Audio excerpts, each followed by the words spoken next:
And Pakistan के और बहुत सारे देशों के साथ भी अच्छे रिलेशनशिप है। According to this article Pakistan pariah state बनते जा रहा था, बट ऐसा तो आज के डेट में बिल्कुल भी नहीं है। सबसे पहले तो चाइना और पाकिस्तान के बहुत ही अच्छे रिलेशनशिप है, उस टॉपिक पर तो हमने एक वीडियो भी बनाया है, उसको चेकआउट कर सकते हो। साथ में 3 ऐसे देश थे जिन्होंने खुलकर आकर पाकिस्तान को सपोर्ट किया था ड्यूरिंग ऑपरेशन सिंदूर, चाइना, टर्की, अजरबैजान। इंडिया को किसने आके किया था? देखो बहुत सारे लोगों को मिसकंसेप्शन है, मैं आज क्लियर करना चाहता हूं। बहुत लोग कहते हैं कि इजराइल ने आके खुलकर सपोर्ट किया था इंडिया को। नहीं, इजराइल ने जो स्टेटमेंट दी थी आप देख लो, उन्होंने बोला था हम कंडेम करते हैं टेररिज्म को। उन्होंने पाकिस्तान को कंडेम नहीं किया एंड खुलकर आकर इंडिया को तो बिल्कुल नहीं सपोर्ट किया। पाकिस्तान का डिफेंस पैक्ट है सऊदी अरेबिया के साथ एंड ईरान के साथ अभी तो इतने अच्छे रिलेशनशिप हैं कि रिकॉर्ड नंबर ऑफ शिप्स अगर किसी देश की निकली हैं थ्रू स्ट्रेट ऑफ हॉर्मुज तो वो पाकिस्तान की है। एंड चाइना पाकिस्तान के रिलेशनशिप होने का चाइना को भी भरपूर फायदा मिल रहा है। सीपेक का तो पार्ट है ही है पाकिस्तान। साथ ही में चाइना के जो JF-17 जेट्स हैं जो पाकिस्तान और चाइना इकट्ठे बनाते हैं, पाकिस्तान ने बहुत ही अच्छा काम किया उनको बेचने के लिए। देखो ऑपरेशन सिंदूर के बाद तो काफी वाहवाही हो ही गई थी इन जेट्स की। तो आज के डेट में अजरबैजान ले चुका है, नाइजीरिया ले चुका है, म्यांमार ले चुका है वो जेट्स। एंड अब आगे प्लान्स हैं कि इराक भी लेगा, बांग्लादेश, इंडोनेशिया, सऊदी अरेबिया और लिबिया। साथ ही साथ यूनाइटेड किंगडम के साथ भी अच्छे रिलेशनशिप हो गए हैं पाकिस्तान के। एक फ्री ट्रेड डील उनकी साइन होने वाली है। एंड देखो ये बात तो बहुत जरूरी है, पूरे दुनिया भर के जितने भी वर्ल्ड लीडर्स हैं ना वो पाकिस्तान से बात करना चाहते हैं कि भाई एग्जैक्टली हो क्या रहा है, ये जो नेगोशिएशंस चल रही है उसमें क्या हो रहा है। क्योंकि हर कोई चाहता है कि ये जो स्ट्रेट ऑफ हॉर्मुज है वो खुल जाए, ये जो इकोनॉमिक पेन इतना चल रहा है एंड जो आगे आ सकता है वो भी रुक जाए। तो उसमें भाई apart from America and Iran सबसे बेहतरीन इंफॉर्मेशन किसके पास होगी? पाकिस्तान के पास होगी। ऐसे ही जापानीज प्राइम मिनिस्टर ने बात की थी पाकिस्तान के प्राइम मिनिस्टर शहबाज शरीफ से।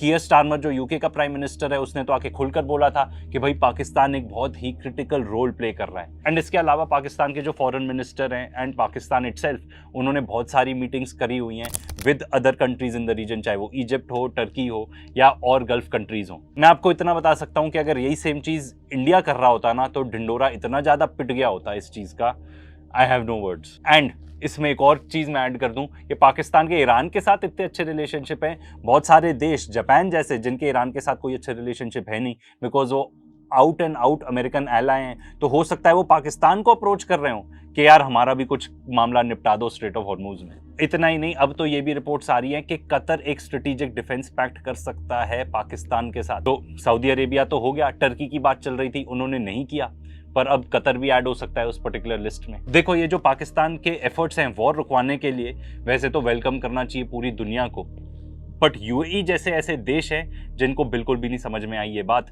तो उन्होंने बहुत सारे पाकिस्तानी वर्कर्स को एक्सपेल करना चालू कर दिया। साथ ही साथ जो उन्होंने लोन दिया हुआ था पाकिस्तान को तुरंत रिकॉल कर लिया। तो पाकिस्तान की अब आप देखो फॉरेन पॉलिसी यहाँ पे भी एकदम ऐसी हो गई कि यूएई बोलता है हमारे पैसे दे दो तो पाकिस्तान चले जाता है सऊदी अरेबिया के पास, उनसे एड ले लेता है और वापस कर देता है। तो ये जो पाकिस्तान ने इतनी मेहनत की है वॉर को रुकवाने के लिए, this has gained attention from the entire world. अब ये इंडिया को कैसे अफेक्ट करता है? देखो सबसे पहले तो जो पाकिस्तान का स्टांस रहा है ऑन कश्मीर एंड अब तो लद्दाख, वो और ज्यादा स्ट्रांग बन गया है। देखो कश्मीर तो ऑलरेडी डिस्प्यूटेड था ही, अब पाकिस्तान ने स्टेटमेंट्स देनी चालू कर दी हैं ऑन लद्दाख। तो होता यह है कि इंडिया ने कुछ नई डिस्ट्रिक्ट्स क्रिएट करी लद्दाख के अंदर जिस पर पाकिस्तानी फॉरेन ऑफिस ने अपनी स्टेटमेंट्स दी हैं। एंड देखो वो ये सब इसलिए खुल के इतना ज्यादा कर पा रहे हैं क्योंकि चाइना का फुल सपोर्ट है उनके पास एंड चाइना भी उसको डिस्प्यूटेड टेरिटरी मानता है।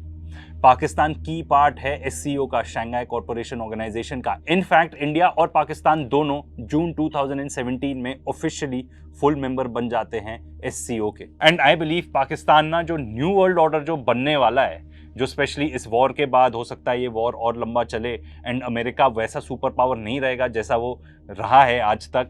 डॉलर भी बहुत ज़्यादा डिक्लाइन हो जाएगा, डॉलर नहीं रहेगा रिजर्व करेंसी। इसके बारे में तो हम आपको पहले भी बता चुके हैं क्योंकि ये एक लॉ ऑफ फिजिक्स है, ऐसा होता ही है, होना ही है ऐसा। तो जो पाकिस्तान की लीडरशिप है वो इस बात को अच्छे से समझती है, उन्होंने ट्रंप को अच्छे से सेट कर रखा है, ठीक है, उससे तो अच्छे रिलेशनशिप है ही। एज अ रिजल्ट अमेरिका के साथ अच्छे रिलेशनशिप है, चाइना के साथ तो बहुत बढ़िया है ही है रिलेशनशिप। 80% ऑफ मिलिट्री इक्विपमेंट जो पाकिस्तान के पास है वो चाइना से आता है। अब तो रशिया के साथ भी अच्छा खासा रिलेशनशिप है क्योंकि पाकिस्तान और रशिया बात करते हैं कि भाई सिक्योरिटी आर्किटेक्चर कैसा होना चाहिए एशिया में। तो भाई वहां की लीडरशिप तो अच्छे से समझती है आने वाला टाइम कैसे होने वाला है एंड सबसे इंपॉर्टेंट बात तो ये है, हम जिस एरिया में रहते हैं, हम जिस इलाके में रहते हैं, जिस कॉन्टिनेंट में रहते हैं, वहाँ पे आसपास पड़ोसियों के साथ तो हमारे अच्छे रिलेशनशिप होने चाहिए। पाकिस्तान ये बात अच्छे से समझता है, एंड वेयरएज इंडिया अभी भी पार्ट बना हुआ है क्वाड अलायंस का। देखो मैं ये बात नहीं कह रहा हूँ, बट प्रोफेसर जेफरी सैक्स जैसे लर्नड लोग ये बात बता चुके हैं कि India should exit the quad.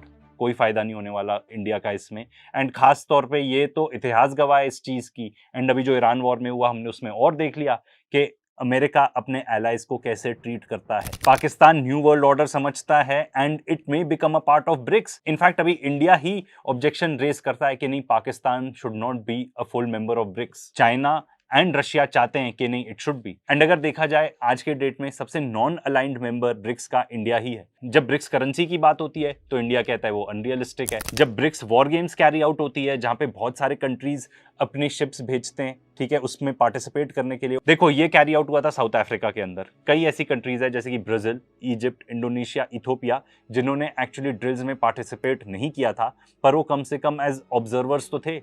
India ने एज ऑब्जर्वर भी नहीं ज्वाइन किया था।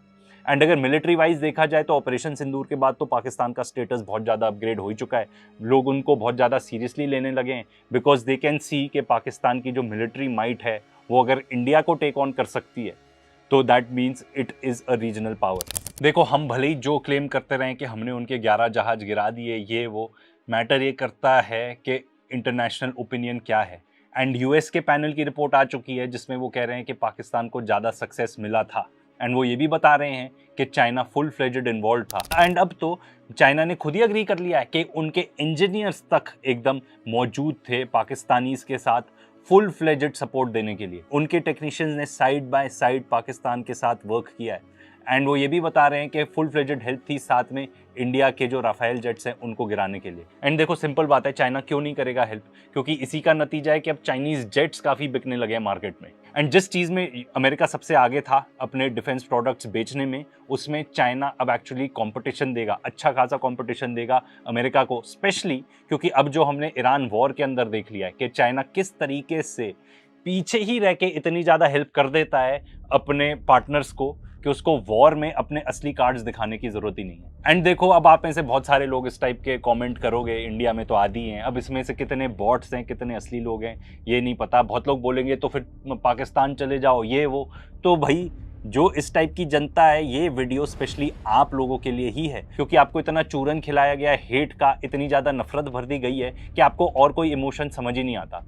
Hate against a certain country, hate against a certain community, कोई सेंस ऑफ लॉजिक नहीं बचा है, कोई इंटेलिजेंस नहीं बची है। आपकी अकल चरने की मिशन किसके पास होगी? पाकिस्तान के पास होगी। ऐसे ही जापानीज प्राइम मिनिस्टर ने बात की थी पाकिस्तान के प्राइम मिनिस्टर शहबाज शरीफ से। कियर स्टारमर जो यूके का प्राइम मिनिस्टर है, उसने तो आके खुलकर बोला था कि भाई पाकिस्तान एक बहुत ही क्रिटिकल रोल प्ले कर रहा है। एंड इसके अलावा पाकिस्तान के जो फॉरेन मिनिस्टर हैं एंड पाकिस्तान इटसेल्फ, उन्होंने बहुत सारी मीटिंग्स करी हुई हैं with other countries in the region, चाहे वो इजिप्ट हो, टर्की हो या और गल्फ कंट्रीज हो। मैं आपको इतना बता सकता हूँ कि अगर यही सेम चीज़ इंडिया कर रहा होता ना तो ढिंडोरा इतना ज़्यादा पिट गया होता इस चीज़ का, I have no words. And इसमें एक और चीज़ मैं ऐड कर दूं कि पाकिस्तान के ईरान के साथ इतने अच्छे रिलेशनशिप हैं, बहुत सारे देश जापान जैसे जिनके ईरान के साथ कोई अच्छे रिलेशनशिप है नहीं, बिकॉज वो out and out American ally हैं, तो हो सकता है वो पाकिस्तान को अप्रोच कर रहे हो कि यार हमारा भी कुछ